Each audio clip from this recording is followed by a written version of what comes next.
یہ سفید چادر پر اگر لال دھبے نہ لگے تو تمہارے جسم کا ایسا حشر کروں گا کسی اور مرد کے قابل نہیں رہو گی۔ دلاور خان کی ماں نے اپنی بھاجی سے زبردستی دلاور خان کا نکاح کروایا۔ سفید چادر کو دیکھ کر اینی کا رنگ زرد پڑ گیا۔ وہ اسے بیڈ پر دھکا دیتا، اس کے شرارے کو کھینچتا اینی پر جھکا۔ تم شہری لڑکیاں اپنے یاروں کے ساتھ ہوٹلوں میں جاتی ہو اور تم بھی یقیناً ایسا کر چکی ہو۔ اینی مزاحمت کرتی رہی۔ وہ سفید چادر پر اسے لٹائے جھٹکے سے۔ بیڈ پہ گلاب کے پھولوں کی پتیاں بکھری ہوئی تھیں۔ پورا کمرہ گلاب کے پھولوں کی خوشبو سے مہک رہا تھا۔ اس وقت وہ دلہن کے روپ میں بیڈ پر لہنگا پھیلائے اس محل نما کمرے میں بیٹھی ہوئی تھی، لیکن اس کی قسمت کسی رانی جیسی تو بالکل نہیں تھی۔ دل سوکھے پتے کی مانند ترس رہا تھا۔ دلاور خان کے بارے میں کون نہیں جانتا تھا، اور وہ نازک سی لڑکی اس وقت دلاور خان کی بیوی بنی بیٹھی ہوئی تھی، جو کہ دلاور خان سے اچھی طرح واقف تھی۔ جب دلاور خان کو اس کی حقیقت معلوم ہوگی تو نہ جانے وہ اس کے ساتھ کیا کرے گا۔ اینی کو اپنی ماں پر شدید غصہ آیا ہوا تھا، جنہوں نے زبردستی دلاور خان کے ساتھ اس کی شادی کروا دی تھی۔ کاش کہ وہ اپنی ماں کو اپنی حقیقت ہی نہ بتاتی اور نہ وہ دلاور خان کے ساتھ اس کی شادی کرواتی۔ ایک جھٹکے سے کمرے کا دروازہ کھلا اور اتنی ہی زور سے کمرے کا دروازہ بھی بند ہوا۔ بھاری قدموں کی آہٹ پورے کمرے میں گونجی۔ اینی کا دل مزید ڈرنے لگا تھا۔ وہ پسینے میں نہا گئی تھی، ہاتھ پاؤں پھول گئے تھے۔ دلاور اس کے پاس آیا اور اس دلہن بنی ہوئی لڑکی کے بازو کو دبوچتے ہوئے اسے بیڈ سے نیچے کھڑا کیا۔ یہ جو تمہارے گھر والوں نے یوں اچانک تمہاری شادی کروائی ہے نا، وہ بھی میرے ساتھ۔ اگر میری ماں مجھے اتنا زیادہ بلیک میل نہ کرتی تو تم جیسی لڑکی کے ساتھ میں کبھی بھی شادی نہ کرتا۔ تم جیسی لڑکیوں کی اصلیت کون نہیں جانتا؟ خود تم میرے خاندان کی عزت ہو، لیکن تم جیسی لڑکیاں عزت کہلانے کے قابل نہیں ہوتی۔ اب شاباش، مجھے خود آرام سے بتا دو کہ آخر تمہاری زندگی میں ایسا کیا ہوا؟ تم نے ایسا کون سا کارنامہ سر انجام دیا جو تمہارے گھر والوں کو یوں اچانک تمہاری شادی کرنے کی ضرورت محسوس ہوئی؟ وہ پوچھنے لگا۔ دلاور، وہ مما نے بس ویسے ہی میری آپ کے ساتھ شادی کروا دی، وہ معصومیت سے بولی، اور اپنی مٹھیوں کو اس نے بہت زور سے کھینچ لیا۔ اس کے سامنے نگاہیں جھکائے کھڑی ہوئی تھی۔ 6 فٹ سے نکلتا ہوا قد، ورزشی جسم، شوبدار شخصیت والا شخص جو سامنے اس وقت سفید رنگ کی شلوار قمیض پہنے اس کے سامنے کھڑا ہوا تھا۔ اس کی گرے رنگ کی آنکھوں میں اس وقت اس قدر غصہ تھا جیسے اسے ابھی کچا چبا جائے گا۔ میں تم سے کچھ سوال پوچھ رہا ہوں، ایسا تم نے کیا کارنامہ سر انجام دیا؟ چھوئی موئی سی لڑکی ہو تم، 18 سال کی عمر میں کیا تمہاری ماں کو اتنی ضرورت پڑ گئی کہ اچانک تمہاری میرے ساتھ شادی کروانے کی ضرورت پیش آ گئی؟ پتہ ہے میری عمر کتنی ہے؟ 35 سال کا ہوں، تم میری آدھی عمر کی ہو۔ تمہاری ماں نے کیوں تمہاری شادی کروائی ہے؟ بتاؤ مجھے، شاباش۔ وہ غصے میں چلاتے ہوئے پوچھنے لگا۔ میں نے کچھ بھی نہیں کیا۔ اب کی بار دوبارہ سے اینی نے اپنی صفائی پیش کرنی چاہی، جبکہ وہ جانتی تھی دلاور کو اس کی حقیقت معلوم ہوگی تو وہ اس کے ٹکڑے کر کے کتوں کو ڈال دے گا۔ وہ اسے پیچھے ہونے لگی۔ دیکھو، مجھے میری ماں نے منع کیا ہے کہ تمہیں کبھی چھوٹی اور تم کم عمر ہو تمہارے ساتھ کسی قسم کا کوئی تعلق قائم نہ کروں، تمہیں بخش دوں۔ ابھی تمہیں کچھ وقت دوں اس رشتے کو قبول کرنے کے لیے، ہر چیز کے لیے تمہیں وقت دوں۔ مجھے اتنا بے وقوف سمجھا ہوا ہے تم ماں بیٹی نے؟ میری ماں کو بھی تم لوگوں نے بے وقوف بنایا ہوا ہے، لیکن میں بے وقوف نہیں ہوں۔ مجھے معلوم ہے کہ کچھ ایسا تو تم نے کیا ہے جس کی وجہ سے تمہاری ماں نے تمہیں میرے پلوں سے باندھا۔ وہ تو مجھے ابھی پتہ چل جائے گا کہ تم کتنی پاکیزہ ہو۔ تمہاری پاک دامنی کا ثبوت تو مجھے آج رات مل جائے گا، لیکن خدا گواہ ہے اگر تم پاکیزہ نہ نکلی نا تو تم نے اپنے آپ کو پہلے کسی اور مرد کے حوالے کیا ہوا، تو پھر دیکھنا کہ میں تمہارے وجود کا کیا حشر کروں گا۔ تم کسی سے نظریں ملانے کے قابل نہیں رہو گی۔ دلاور خان پھر تمہیں اپنی اصلیت دکھائے گا۔ دلاور خان سے شادی کرنے کا انجام تمہیں پتہ چلے گا۔ میں تم سے ابھی بھی آرام سے پوچھ رہا ہوں کہ مجھے بتا دو، اپنے یاروں کے ساتھ تم نے بھی جا کر ہوٹلوں میں اپنی راتیں رنگین کی ہیں؟ چلو شاباش، مجھے بتاؤ۔ وہ اس کے کندھوں سے پکڑ کر جھنجھوڑتے ہوئے پوچھنے لگا، میں نے بولا ہے نا، کچھ بھی نہیں میں نے کیا۔ اب کی بار اینی غصے میں چلاتے ہوئے بولی، لیکن باہر سے جتنا بھی غصہ دکھا لیتی، اندر سے دل سوکھے پتے کی مانند کانپ رہا تھا۔ چلو ٹھیک ہے میری جان، ابھی پتہ چل جاتا ہے تو مجھے خود تو کچھ بھی نہیں بتاؤ گی۔ یہ کہہ کر دلاور نے بیڈ، جو کہ گلاب کے پھولوں کی پتیوں سے سجایا گیا تھا، ایک ہی لمحے میں اس سے خوبصورت سی بیڈ شیٹ کو توڑ پھینکا۔ تمہیں معلوم ہے نا، عورت کی پاکیزگی کا مرد کو فوراً پتہ چل جاتا ہے، تو تمہارا بھی ابھی پتہ چل جائے گا۔ یہ کہہ کر وہ الماری کی طرف گیا۔ اس کے بعد جو حرکت وہ کرنے لگا، وہ دیکھ کر تو اینی کے تن بدن میں آگ لگ گئی۔ آپ لوگ کتنے جاہل ہوتے ہو، تم لوگ گاؤں کے لوگ ہوتے ہی جاہل ہو۔ یہی جہالت پائی جاتی ہے آپ لوگوں میں بس۔ عورت کی پاکیزگی کا مطلب کیا ہوتا ہے؟ میں آپ کو اپنے پاس نہیں آنے دوں گی، نہ ہی میں آپ کو کسی قسم کا کوئی تعلق قائم کرنے دوں گی۔ مجھے اس رشتے کو قبول کرنے کے لیے وقت چاہیے۔ وہ گھبراتے ہوئے بولی، دیکھو، وقت تو تمہیں شادی سے ایک ہفتہ پہلے بھی ملا ہے۔ ایک ہفتے کے اندر اندر تو ہماری شادی ہوئی ہے۔ ایک ہفتے میں سوچ لیتی، بہانے بنا لیتی کہ میں نے شوہر کو کیا جواب دینا ہے، میں نے کیوں اپنا آپ کسی اور مرد کے حوالے کیا۔ اس کے جبڑے کو دبوچتا ہوا بولا تو اینی اس کے ہاتھ کو پیچھے کرنے کی کوشش کرنے لگی۔ اگلے ہی لمحے وہ اینی کو پیچھے بیڈ کی طرف دھکا دے چکا تھا۔ اینی اٹھنے کی کوشش کرنے لگی، لیکن وہ چھوئی موئی سی چھوٹی سی لڑکی بھلا کہاں اس 6 فٹ کے مرد کا مقابلہ کر سکتی تھی، کہاں اسے اپنے اوپر سے ہٹا سکتی تھی۔ وہ اپنی قمیض کے بٹن کھولتا ہوا اپنی قمیض کو اتار کر دور اچھال چکا تھا، اور وہ ضبط سے اپنی آنکھیں بند کرتے ہوئے دوسری طرف منہ کر کے، شرم نہیں آتی میرے سامنے اپنی شرٹ اتارتے ہوئے مجھے دور کرنے کی کوشش کرنے لگی۔ واو، زبردست، بہت اچھی ایکٹنگ کر دیتی ہو تم۔ مجھے گاؤں کا جاہل مرد سمجھتی ہو نا تم؟ تو ابھی اس مرد کو ایک پاکیزہ لڑکی چاہیے تھی، تم جیسی نہیں چاہیے تھی۔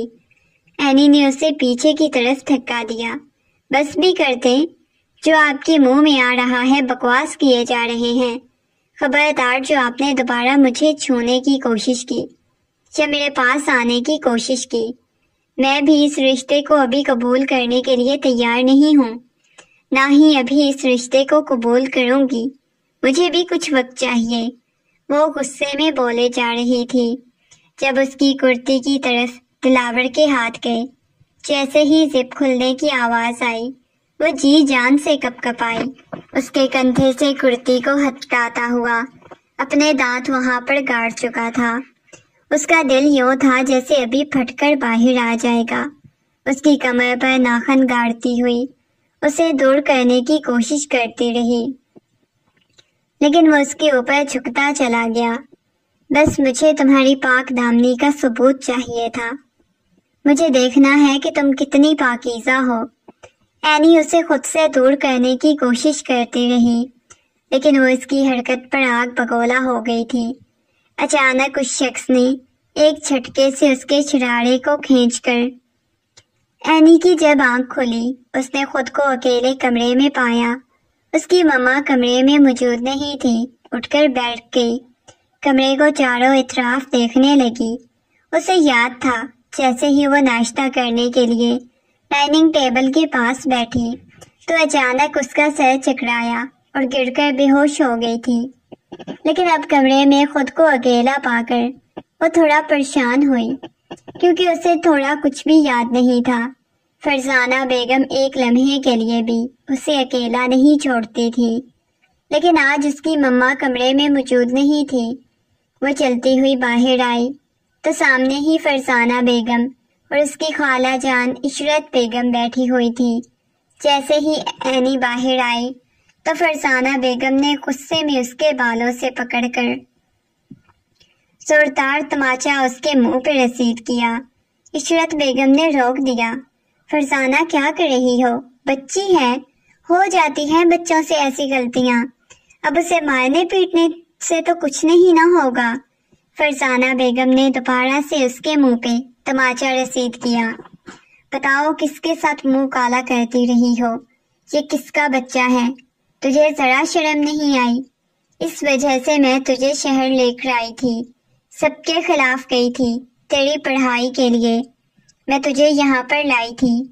تجھے معلوم ہے تیرے تایا جان کو اور تیرے چچا جان کو اس بارے میں معلوم ہوگا تو وہ ٹکڑے کر کے کتوں کو ڈال دیں گے اگر یہ بات ذرا سی بھی حویلی میں پہنچی تو تجھے پتا ہے تیرا کیا حشر ہوگا۔ وہ غصے میں چلاتے ہوئے بول رہی تھی۔ مما میری بات تو سنے، اینی گھبراتے ہوئے بولی۔ اب کچھ کہنے سننے کو بچا بھی ہے کیا؟ مما میں اس بارے میں نہیں جانتی۔ اینی اپنی صفائیاں دینے کی کوشش کرنے لگی، لیکن ایک دفعہ پھر سے اس کے منہ پہ تماچا رسید ہو چکا تھا۔ وہ تو مسلسل اپنی بیٹی کو مارے جا رہی تھی۔ عشرت بیگم کہنے لگی، دیکھو اینی، جو کچھ بھی ہو چکا ہے میں نہیں چاہتی کہ یہ بات حویلی والوں تک پہنچے۔ اگر یہ بات حویلی والوں تک پہنچ گئی تو قصوروار میں بھی ٹھہرائی جاؤں گی۔ میں نے بھی تمہارا ساتھ دیا تھا، اب میں یہی سوچ رہی ہوں کہ یہ سب کچھ ختم کروا دیا جائے اور اینی کا سادگی سے دلاور کے ساتھ نکاح کروا دیا جائے، کیونکہ ہمارے پاس کوئی دوسرا راستہ نہیں۔ یہ سن کر اینی آنکھیں پھاڑے کہنے لگی، دیکھیے میری بات تو سنیں، آپ لوگ بس اپنی باتیں کیے جا رہے ہیں، مجھے بھی کچھ کہنے کا موقع تو دیں۔ اینی گھبراتے ہوئے بولی۔ اس کی آنکھوں کے سامنے گزرے ہوئے لمحات آنے لگے۔ وہ اپنی ماں کی حقیقت نہیں بتا پائی، آج اپنی ماں کو بتانا چاہتی تھی۔ کہنے لگی، مما میری بات تو سنیں۔ عشرت بیگم کہنے لگی، ہاں مجھے بتاؤ، تمہاری ماں تمہاری فی الحال کوئی بات نہیں سننا چاہتی۔ جب بات عشرت بیگم کو بتائی، وہ سن کر ایک دفعہ پھر فرزانہ بیگم آنکھ بگولا ہو گئی اور اس کے منہ کو تماچوں سے لال کر دیا۔ تجھے ذرا شرم نہیں آئی؟ کم از کم اپنی ماں کو تو کچھ بتایا ہوتا، تم نے مجھے کہیں کا نہیں چھوڑا۔ مجھے تو اب یہ وہم کھائے جا رہا ہے، تیرے تایا جان اور تیرے چچا جان کو جب معلوم ہوگا انہوں نے بھی مجھے کہیں کا نہیں چھوڑنا۔ عشرت کمرے میں اور فرزانہ بیگم دونوں ہی پریشان ہو گئیں۔ عشرت بیگم اور فرزانہ بیگم کی ایک ہی گھر میں شادی ہوئی تھی۔ فرزانہ بیگم کے شوہر کا انتقال ہوا تو وہ اپنی بیٹی کو لے کر شہر آ گئی، جہاں پر ان کے مائکے والے ہوتے تھے، لیکن وہ رہتی الگ گھر میں ہی تھی۔ عشرت بیگم نے ہر جگہ پر اپنی بہن کا ساتھ دیا۔ ابھی بھی فرزانہ بیگم کہنے لگی، دیکھو میں دلاور سے بات کروں گی، تمہیں پریشان ہونے کی ضرورت نہیں ہے۔ دلاور میری کوئی بات نہیں ٹالتا، یہ سب کچھ ختم کرواؤ اور میرے خیال سے ہمیں چلنا چاہیے۔ اسے کہو جو کچھ بھی ہے یہ سب کچھ ختم کریں۔ وہ روتے ہوئے کہنے لگی، نہیں مما، آپ لوگ ایسا نہیں کر سکتے میرے ساتھ، میں آپ لوگوں کی کوئی بھی بات نہیں مانوں گی۔ عشرت بیگم کہنے لگی، دیکھو پہلے ہی تم اتنا بڑا قدم اٹھا چکی ہو، خاندان کی عزت تمہاری وجہ سے خاک میں مل جائے گی، ہم گاؤں میں کسی کو منہ دکھانے کے قابل نہیں رہیں گے۔ فرزانہ بیگم کہنے لگی، اب اگر تو نے اپنی زبان سے ایک لفظ بھی نکالا تو میں تجھے خود اپنے ہاتھوں سے مار کر یہیں کہیں پھینک کر چلی جاؤں گی۔ اینی کو اپنے چچا جان سے اور اپنے تایا جان سے بہت خوف محسوس ہوتا تھا۔ اس کے باوجود بھی وہ اتنا بڑا قدم اٹھا چکی تھی۔ اب اسے ڈر بھی لگ رہا تھا، اگر فرزانہ بیگم یا عشرت بیگم میں سے کسی نے بھی تایا جان کو بتا دیا تو انہوں نے جان سے ہی مار دینا تھا۔ چاہتے ہوئے کہنے لگے، مجھے اس دلاور کے ساتھ شادی نہیں کرنی۔ آپ لوگ پہلے بھی مجھے یہی دھمکیاں دیتی تھی کہ دلاور کے ساتھ شادی کروا دی جائے گی، مجھے اس کے ساتھ نہیں کرنی۔ میں آپ کو ساری حقیقت بتا چکی ہوں، آپ لوگ میرے ساتھ ایسا نہیں کر سکتے۔ وہ روتی سسکتی رہی۔ عشرت بیگم نے اسے بہت ہی محبت سے اور پیار سے فرزانہ بیگم کو اسے سمجھایا۔ فرزانہ بیگم کو تو اپنی بیٹی پر اس قدر غصہ آیا ہوا تھا، کیسے وہ کسی قسم کی کوئی بات بھی نہیں کر رہی تھی۔ 2-3 دن بعد وہ واپس حویلی آ گئی۔ تایا جان اور اس کے چچا جان دونوں کو ہی حیرت ہو رہی تھی۔ عشرت بیگم کہنے لگی، بھلا کیسے ان کی بہن واپس آ سکتی ہے؟ انہیں بھی دال میں کچھ کالا لگ رہا تھا۔ عشرت بیگم نے کہہ دیا تھا کہ وہ اپنی بھانجی کو اپنی بہو بنانا چاہتی ہیں، دلاور کے ساتھ اس کا نکاح کروانا چاہتی ہیں۔ کھانے کی ٹیبل پر جب یہ بات عشرت بیگم نے بولی تو کھانا کھاتے ہوئے دلاور کے ہاتھ روکے۔ اس نے نگاہیں اٹھا کر اپنی اس کزن کی طرف دیکھا جو اسے ایک آنکھ نہیں بھاتی تھی۔ اس حویلی میں آئے ہوئے 5 ماہ ہو چکے تھے اور ان 5 ماہ میں ایک دفعہ بھی دلاور کے سامنے نہیں آئی تھی۔ جیسے ہی دلاور کے سامنے آتی، منہ ڈھانپ کر فوراً ہی وہاں سے چلی جاتی۔ دلاور جیسے اسے دیکھ لے گا تو بہت بڑا گناہ ہو جائے گا۔ ابھی بھی ڈری سہمی سی بیٹھی ہوئی تھی۔ فرقان صاحب کہنے لگے، عشرت بیگم یہ کیسی باتیں کر رہی ہو؟ ان کی عمروں کے درمیان کتنا زیادہ فرق ہے، ویسے بھی ابھی وہ پڑھنا چاہتی ہے۔ بچی نے پڑھنا ہے، اسٹڈی کرنی ہے۔ فرزانہ بھابی نے بھی تو بولا ہے کہ وہ اپنی بیٹی کو پڑھانے کے بعد ہی کوئی ڈیسیژن لیں گی، کوئی فیصلہ کریں گی، تو اب آپ ایسے کیوں کر رہی ہیں؟ دلاور کے ساتھ اس کی شادی کروا دی جائے۔ عشرت بیگم کہنے لگی، دیکھیں اس بات کو سمجھنے کی کوشش کریں، ان دونوں کی شادی کروا دیتے ہیں۔ شادی کی بات وہاں چل رہی تھی اور وہ کھانا ادھورا چھوڑ کر اپنے کمرے کی طرف چلی گئی۔ دلاور بھی اٹھ کر چلا گیا۔ فرقان صاحب کہنے لگے، دیکھو بیگم، بات یہ ہے کہ اگر تم اپنے بیٹے کو، اپنے صاحبزادے کو منا سکتی ہو، ہمیں تو کوئی مسئلہ نہیں، ہمارے لیے تو یہ خوشی کا باعث ہوگا، ہماری یتیم بھانجی اسی گھر میں رہ جائے گی۔ انہوں نے مسکراتے ہوئے کہا۔ اس وقت بیگم کہنے لگی، اس کی ٹینشن مت لیں، میں اسے منا لوں گی، کیونکہ عشرت بیگم کو معلوم تھا کہ وہ اپنے بیٹے کو کیسے منانا ہوتا ہے، جبکہ پہلے ہی غصے میں وہاں سے اٹھ کر جا چکا تھا۔ رات کا نہ جانے کون سا پہر تھا۔ عشرت بیگم جب کمرے میں داخل ہوئی، دیکھیں مما، اگر آپ مجھے یہ کہنے کے لیے یہاں پر آئی ہیں کہ میں اس چھوٹی سی لڑکی کے ساتھ شادی کر لوں تو یہ آپ کی خوش فہمی ہے۔ آپ کو پتہ ہے مجھے شہری لڑکیاں کتنی بری لگتی ہیں۔ بے شک وہ میری کزن ہے، ہمارے خاندان کی عزت ہے، میں چاچو کی بیٹی ہے، میری خالہ کی بیٹی ہے، لیکن اس کے باوجود اس کے ساتھ شادی نہیں کروں گا۔ وہ غصے میں بولا، کیوں بھائی، تمہاری ماں نے آج تک تم سے مانگا ہی کیا ہے کہ تم اپنی ماں کی ایک اتنی سی بات نہیں مان سکتے؟ عشرت بیگم غصے میں بولی، مما دیکھیں، آپ کچھ اور بھی کہیں مجھے، میں آپ کی بات مان لوں گا، لیکن آپ کی یہ بات نہیں مان سکتا، میں اس لڑکی کے ساتھ شادی نہیں کر سکتا۔ اس نے فوراً ہی ہری جھنڈی دکھائی، کیوں نہیں دلاور، تم ایسا کر سکتے، وہ بہت اچھی ہے، اچھی بچی ہے۔ مما اگر وہ اچھی بچی ہے تو اس میں کیا کروں، مجھے شادی نہیں کرنی۔ یہ کہہ کر وہ دوبارہ اپنے کام میں مگن ہو گیا۔ بیٹا ہمارے بڑھاپے کا ہی کم از کم خیال کر لو، ہمارے پاس تمہارے علاوہ ہے ہی کیا؟ میں تو چاہتی ہوں کہ اگر وہ لڑکی اس گھر میں رہ جائے، چاچو کی آخری نشانی ہے، ہم نہیں چاہتے کہ وہ کہیں باہر جائے۔ اگر تمہارے چھوٹے چاچو کے پاس کوئی بیٹا ہوتا تو ضرور اس کے ساتھ شادی کروا دیتے، یا کوئی تمہارا اور بھائی ہوتا تو اس کے ساتھ کروا دیتے۔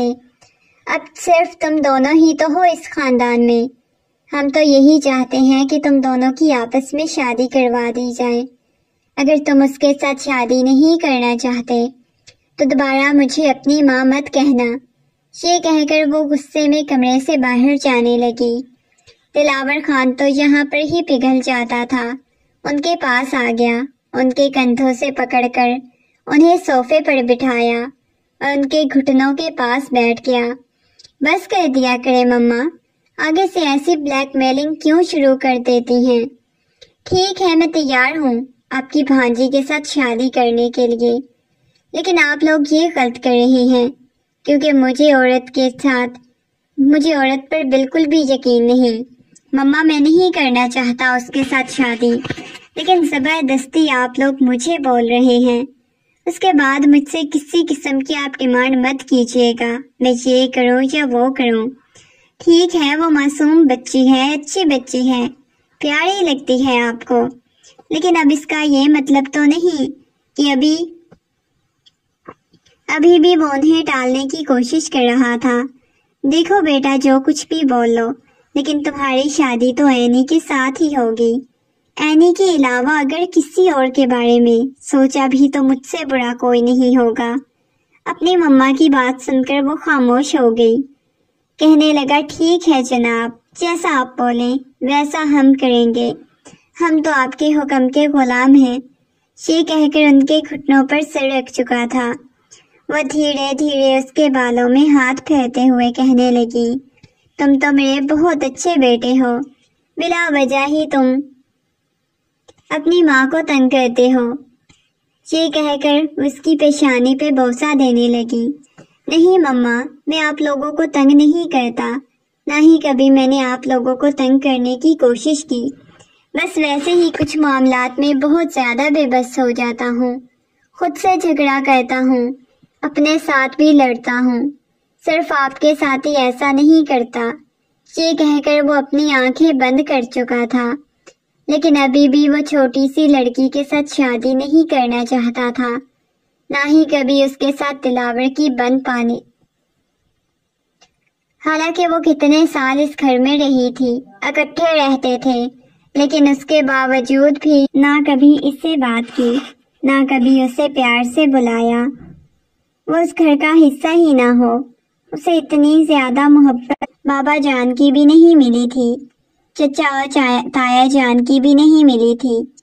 اینی کمرے میں بیٹھی رو رہی تھی، پورے کمرے میں اس کی ہچکیاں اور سسکیاں گونج رہی تھی۔ فرزانہ بیگم نے غصے میں کمرے کا دروازہ کھولا اور کمرے میں داخل ہوئی۔ تم کس چیز کا ماتم منا رہی ہو؟ ابھی تمہیں معلوم ہے جو حرکت تم نے کی ہے، اس بارے میں کسی کو معلوم نہیں۔ ہم نے ہر چیز کو ہینڈل کر لیا ہے، یاد رکھنا آگے سب کچھ تم نے خود ہینڈل کرنا ہے۔ وہ غصے میں بولی۔ اینی خاموش ہو چکی تھی۔ 1 ہفتے بعد اس کا نکاح تھا اور وہ اپنے ماضی سے ہی نہیں نکل پا رہی تھی۔ بار بار اس کا ماضی اس کی آنکھوں کے سامنے گھوم رہا تھا۔ اس نے رو رو کر اپنی حالت بگاڑی ہوئی تھی۔ گھر میں شادی کی تیاریاں ہونے لگ گئیں، لیکن اس دوران بھی دلاور نے نہ کوئی اینی سے بات کی، نہ ہی اینی نے دلاور سے کوئی بات کی۔ لیکن پچھلے 2 دن سے دلاور بہت زیادہ غصے میں گھوم رہا تھا، نہ اپنی مما سے ٹھیک سے بات کر رہا تھا، نہ ہی فرزانہ بیگم سے۔ بابا تایا جان سے بھلا وہ کیا ناراض ہوتا، ان کا تو اس شادی میں کوئی ہاتھ ہی نہیں تھا۔ اور وہ دن بھی آ گیا جب وہ دلہن بنی ہوئی کمرے میں بیٹھی ہوئی تھی۔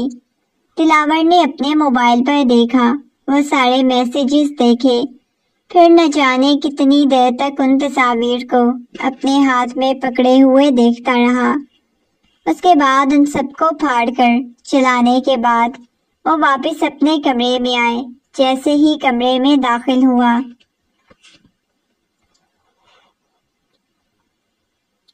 سامنے ہی دلہن کے روپ میں اینی بیٹھی ہوئی تھی۔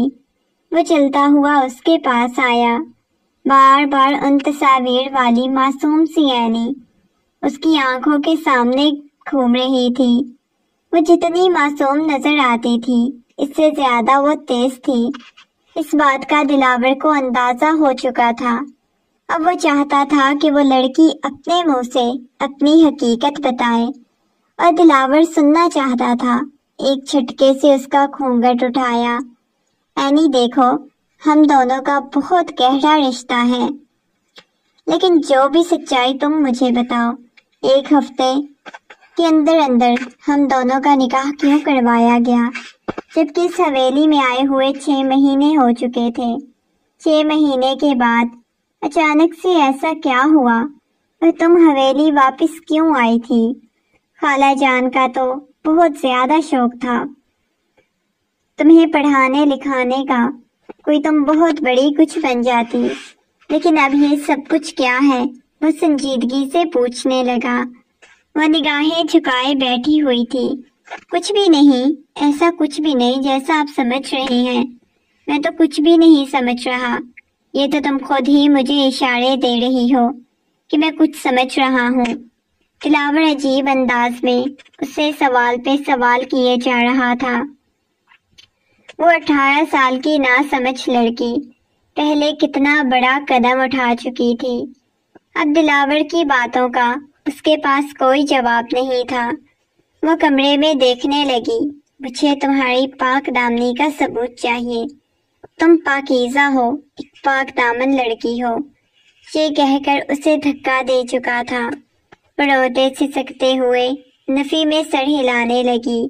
نہیں، آپ میرے پاس نہیں آ سکتے۔ میں آپ کو اپنے ساتھ کسی قسم کا تعلق قائم نہیں کرنے دوں گی۔ وہ روتی سسکتی رہی، لیکن وہ دھیرے دھیرے حد سے بڑھتا گیا، اور اسے اندازہ ہو چکا تھا کہ وہ کوئی پاکیزہ لڑکی نہیں۔ ایک جھٹکے سے خود سے دور کرتا ہوا، نفرت بھری نگاہوں سے اس لڑکی کے چہرے کی طرف دیکھنے لگا۔ ایک بات یاد رکھنا، اس کمرے کے اندر تمہیں بہت زیادہ اذیت اور تکلیف ملے گی، لیکن باہر کسی کو پتہ نہیں چلے گا کہ تم کس قدر گری ہوئی گھٹیا اور بد کردار لڑکی ہو۔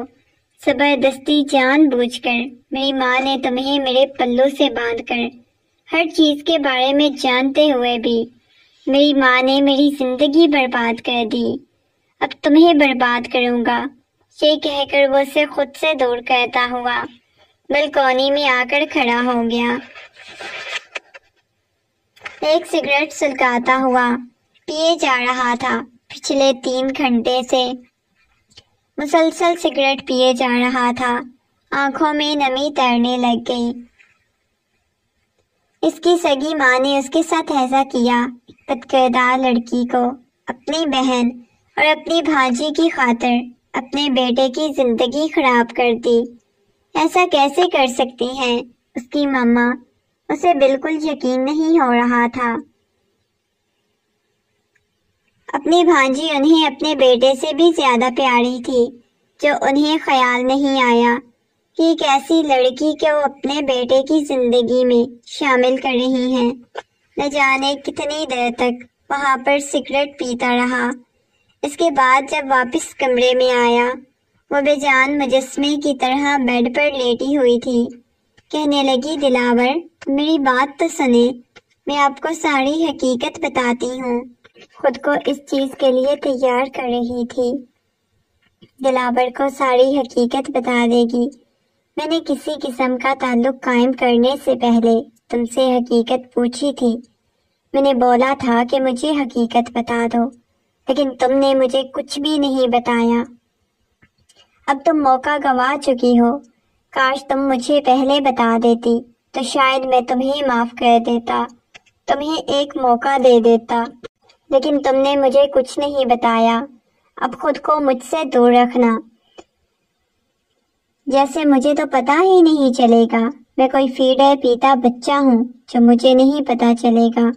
تم لوگ مجھے اتنا بے وقوف سمجھتی ہو، اتنا بڑا دھوکہ دینے کی کوشش کی۔ وہ غصے میں بولا تو وہ شرمندگی سے نگاہیں جھکائے بیٹھی ہوئی تھی۔ اس کی آنکھوں میں سے آنسو بہ رہے تھے۔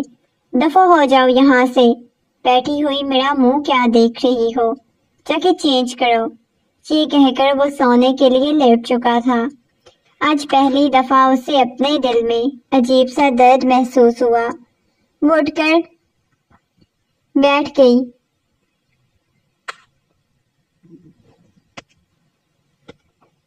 دلاور کو عجیب سی بے چینی محسوس ہو رہی تھی۔ اپنے کمرے میں چین نہیں آ رہا تھا۔ اس وقت اپنی مما کے کمرے کی طرف گیا۔ وہ جانتا تھا کہ اکثر اوقات اس وقت بابا رات کو میدان خانے میں ہوتے ہیں، اس وجہ سے وہ اپنی مما کے کمرے میں آیا۔ وہ سو رہی تھی۔ جا کر ان کے قدموں میں بیٹھ گیا۔ بہت شدت سے رونے لگا۔ مما آپ نے ایسا کیوں کیا؟ اپنے ہی بیٹے کے ساتھ دھوکہ کیا۔ وہ تو گہری نیند سو رہی تھی۔ انہیں نہیں اندازہ تھا نہ جانے کتنی دیر تک ان کے قدموں میں بیٹھا رہا۔ اس کے بعد جب واپس کمرے میں آیا، کمرے میں داخل ہوتے ہی اس کی نظر صوفے پر پڑی جہاں پر سکڑی سمٹی سو رہی تھی۔ وہ بیڈ پر بھی نہیں سوئی تھی۔ غصے میں اس کے پاس آیا۔ ایک غیر مرد کے بستر کی زینت بنتے ہوئے تمہیں ذرا شرم نہیں آئی؟ اور اپنے شوہر کے ساتھ بیڈ پر سوتے ہوئے تمہیں اتنی تکلیف ہو رہی ہے کہ صوفے پر جا کر سو گئی۔ وہ غصے میں بولا۔ اینی اٹھ کر اس کی طرف دیکھنے لگی۔ اس کی آنکھوں میں معصومیت واضح نظر آ رہی تھی۔ حیا اس کی آنکھوں سے ٹپک رہی تھی۔ لیکن اگر وہ اتنی ہی نیک پاکیزہ تھی تو اتنا بڑا قدم کیسے اٹھا سکتی تھی؟ میں تم سے کچھ پوچھ رہا ہوں، بتاؤ مجھے۔ وہ گھبراتے ہوئے کہنے لگی، میں جان بوجھ کے نہیں یہ سب کچھ کیا۔ میرے کردار کے بارے میں آپ ایسے بات نہیں کر سکتے جب آپ کو حقیقت ہی نہیں معلوم۔ وہ کہنے لگا، اچھا تم نے جان بوجھ کر اپنے آپ کو کسی کے حوالے نہیں کیا تھا؟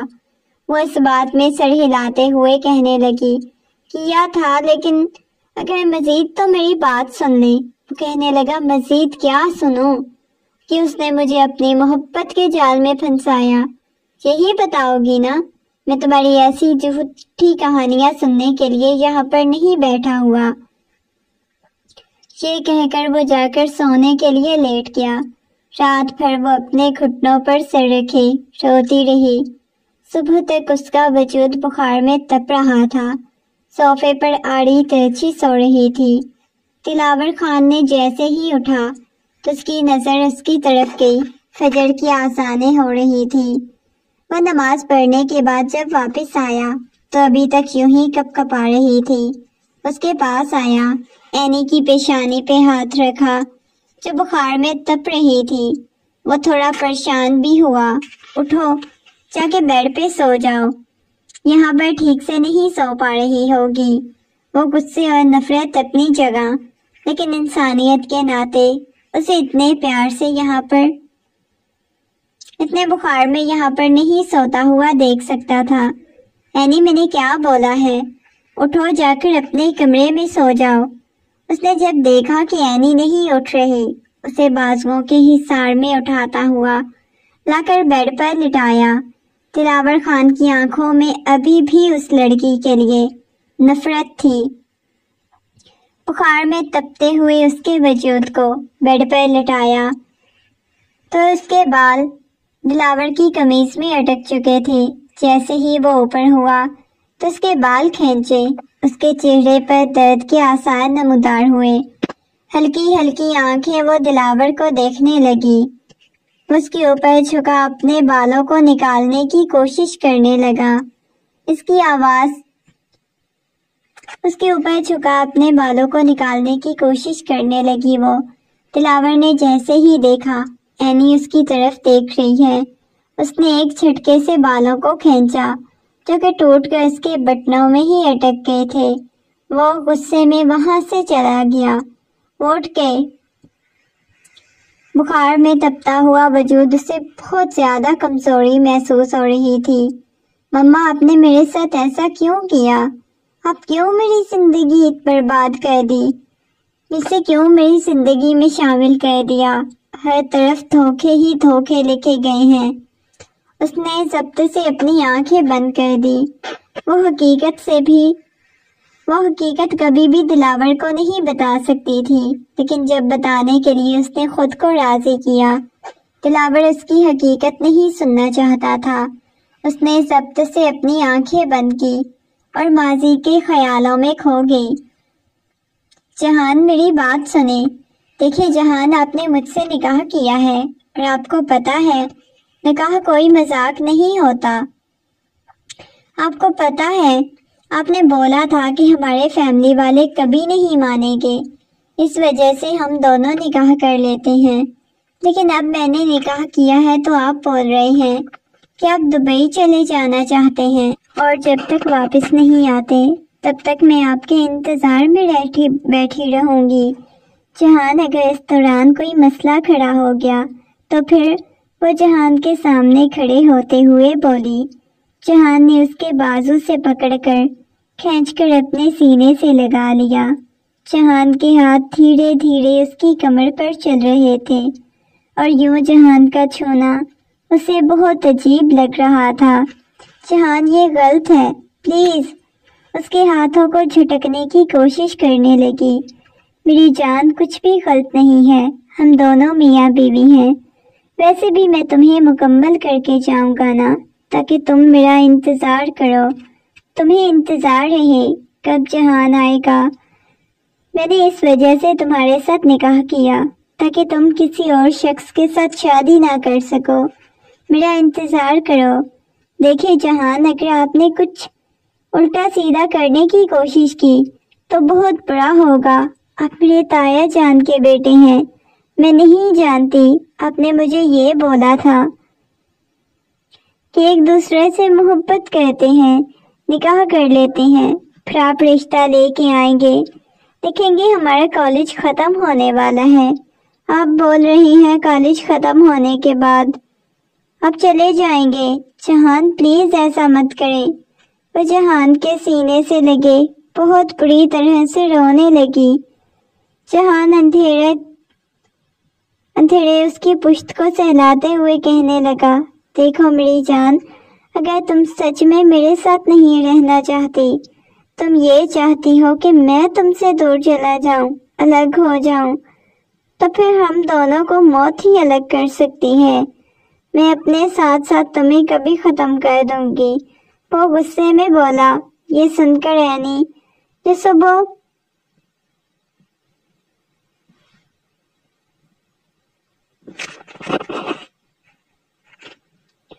جہان، میں آپ کے ساتھ بہت آگے بڑھ چکی ہوں۔ جہان نے اس کے بالوں کی آوارہ لٹوں کو پیچھے کرتے ہوئے اپنا چہرہ اس کے چہرے کے قریب کیا۔ میں چاہتا ہوں کہ ہم اس سے بھی مزید آگے بڑھ جائیں۔ وہ جہان کے سینے پہ ہاتھ رکھتے ہوئے خود سے دور کرنا چاہ رہی تھی، لیکن جہان گستاخیاں کرتا جا رہا تھا۔ جہان، پلیز، روتے ہوئے بولی۔ دیکھو میری جان، میں نے بولا ہے نا کہ کچھ بھی نہیں ہوگا، بس تھوڑا تھوڑا کرنا پڑے گا۔ اگر تمہاری اسٹڈی کمپلیٹ ہونے تک ویسے بھی میں واپس آ جاؤں گا، پھر کر لیں گے شادی۔ یہ کہہ کر اسے اپنے قریب سے قریب کرتا گیا۔ وہ بہت ہی نازک لڑکی تھی، سمجھ نہیں پائی تھی کیونکہ اس نے کبھی زندگی میں کسی مرد کی محبت نہیں محسوس کی تھی کہ مرد کی محبت کیا ہوتی ہے۔ جب پہلی دفعہ اس شخص نے محبت دی، اسے ٹوٹ کر چاہا۔ جہان نے اظہار کیا کہ اسے محبت کرتا ہے، یعنی اس کی زندگی میں کتنی اہم ہے۔ وہ نہ سمجھ لڑکی اس کی محبت میں آگے بڑھتی گئی۔ پھر وہ دن بھی آ گیا جب اسے معلوم ہوا۔ فرزانہ بیگم اور عشرت بیگم نے اسے کہا کہ تم تو بس اس لڑکے سے طلاق دو، کیونکہ انہیں اچھی طرح معلوم تھا کہ وہ آؤٹ آف کاسٹ تھا۔ کبھی بھی ان کے خاندان کی لڑکی آؤٹ آف کاسٹ نہیں جاتی تھی۔ خانوں کی لڑکیاں کبھی کسی اور خاندان میں نہیں جاتی تھی۔ اسی وجہ سے کچھ بھی بتائے بغیر سب سے پہلے اس کا آپریشن کروا دیا گیا۔ اس کے بعد ان دونوں نے مل کر جہان سے طلاق دلوا دی۔